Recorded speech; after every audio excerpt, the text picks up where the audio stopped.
Now, we finally have an update on the drowning death of Malcolm-Jamal Warner. Now, according to ABC7, they stated that Malcolm-Jamal Warner had drowned while he was on vacation in Costa Rica. Now, the article goes on to say that Warner had drowned off the coast of Costa Rica on Sunday. So, this actually occurred on Sunday.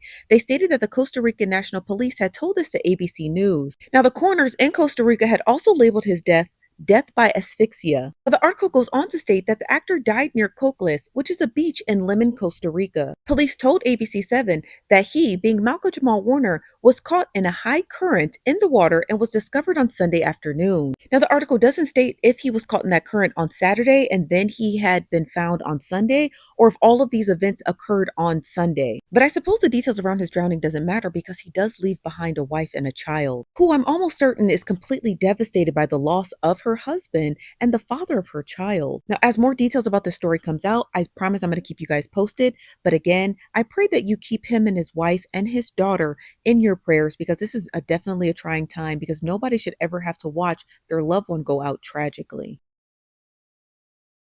He didn't drown, or at least not the way they want us to believe. Because if even half of what Jaguar Wright is saying is true, then the official story surrounding the tragic death of Malcolm-Jamal Warner doesn't just fall apart. It disintegrates. This wasn't just a freak accident. It wasn't bad luck, and it definitely wasn't random. What happened to Malcolm may have been calculated, deliberate. And if the dots connect the way Jaguar claims they do, then we might be looking at one of the most terrifying cover-ups the entertainment world has seen in years. The story we were handed was neat and tidy. Too tidy. Malcolm-Jamal Warner, known for his calm presence and long-standing legacy in Hollywood, was vacationing in Costa Rica. According to early reports, he went for a swim and got caught in a rip current. A tragic drowning. Plain and simple. That's what the news wanted you to believe. But the moment people started digging, even a little, cracks in the narrative began to show, and then Jaguar Wright came forward, and the entire thing started to look less like an accident, and more like a warning we all ignored. From the very beginning, the timeline didn't sit right. One Costa Rican agency claimed Malcolm had been swimming with his daughter at the shoreline when the current swept him away. But then, just days later, another high-ranking official said something completely different, that Malcolm's daughter hadn't even been at the beach. According to him, the family was nowhere near the water when the drowning occurred. Let that sink in. Two official agencies. Two completely different stories. Either someone's lying, or someone's trying to clean up a mess they don't want us to see. Now this is where things take a turn. Jaguar Wright, who's made a name for herself calling out the music industry's dark underbelly, dropped an explosive claim. She said Malcolm wasn't in Costa Rica for rest. He wasn't there to unplug or get away from stress. He was hiding, running. She says Malcolm had been receiving threats, serious ones, and he knew something was coming. Not in a vague, anxious kind of way. According to her, he was in full-on survival mode. She even said he felt like he had a target on his back and was genuinely terrified that his time was almost up. Away from $50 million. Well, I wasn't walking away from the money. Yeah. I was walking away from the circumstances that were coming with the newfound plateau. Yeah. It takes a while when you punch through to adjust to the atmosphere. And then there's the video. The now infamous clip of Malcolm walking alone on a beach just hours before his death. At first it looks unremarkable, a man on a nighttime stroll.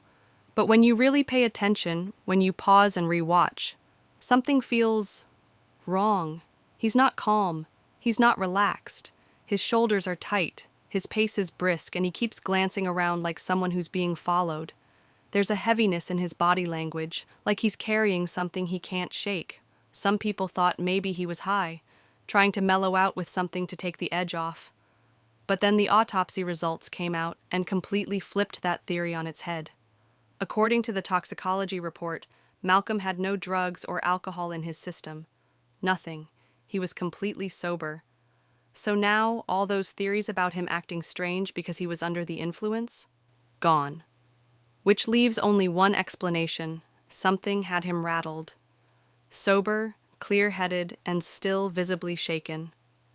That beach walk wasn't peaceful. It was tense, like a man walking out to face something, or someone, he couldn't avoid any longer.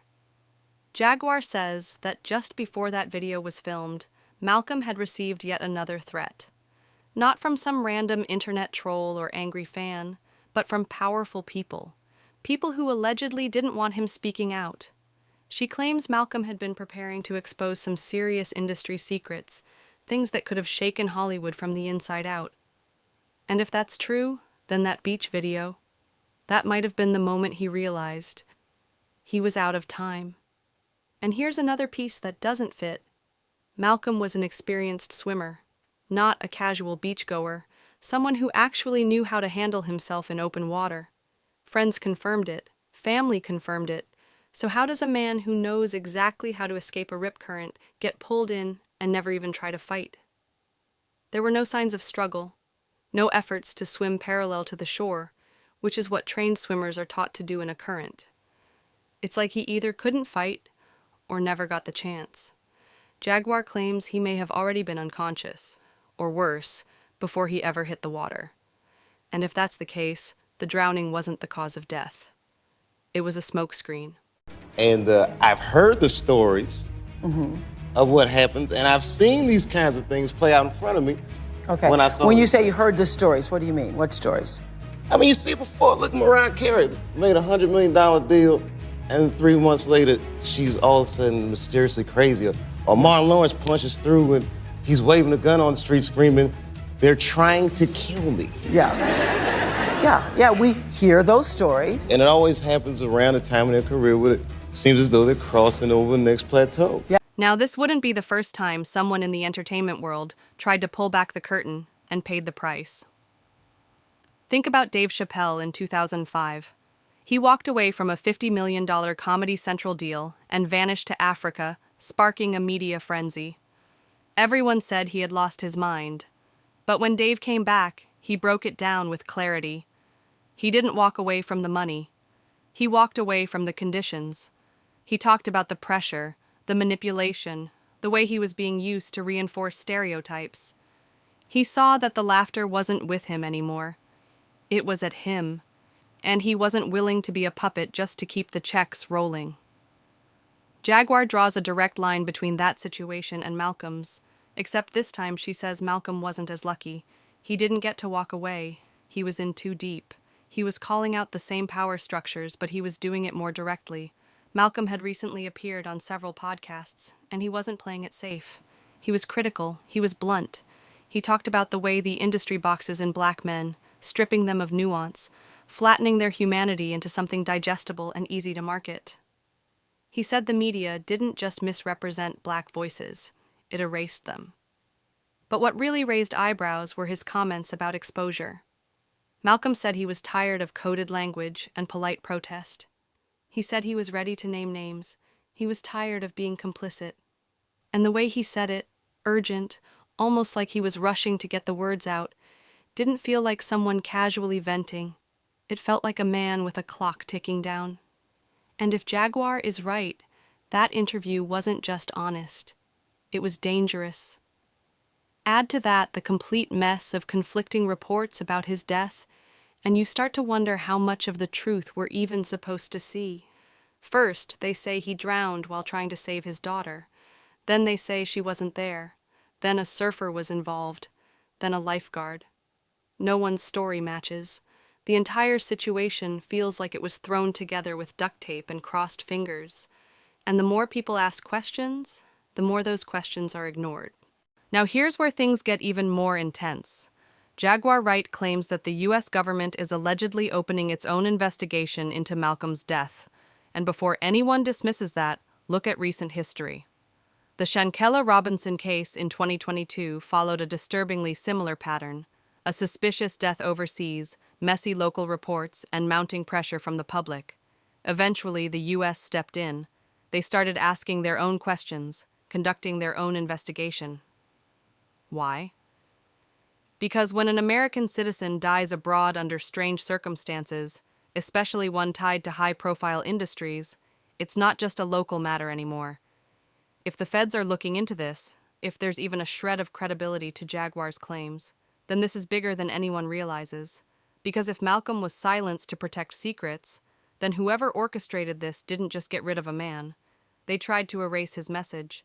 And if that message starts getting pieced back together, through podcasts, videos, interviews, timelines, and contradictions, then the people who felt threatened by him are about to face a spotlight they can't turn off. So, was Malcolm-Jamal Warner's death just a sad accident? Or the final chapter in a story he never got to finish? Was he a man caught in the wrong place at the wrong time? Or a whistleblower who got too close to the truth? We may never get the full picture. But the questions aren't going away, the contradictions are still glaring, and the people still watching, still remembering, aren't letting it go. Because if Jaguar Wright is right, and if this goes as deep as she claims, then Malcolm didn't just lose his life. He was taken, silenced, erased. And if the truth ever sees daylight, Hollywood's clean image may never recover.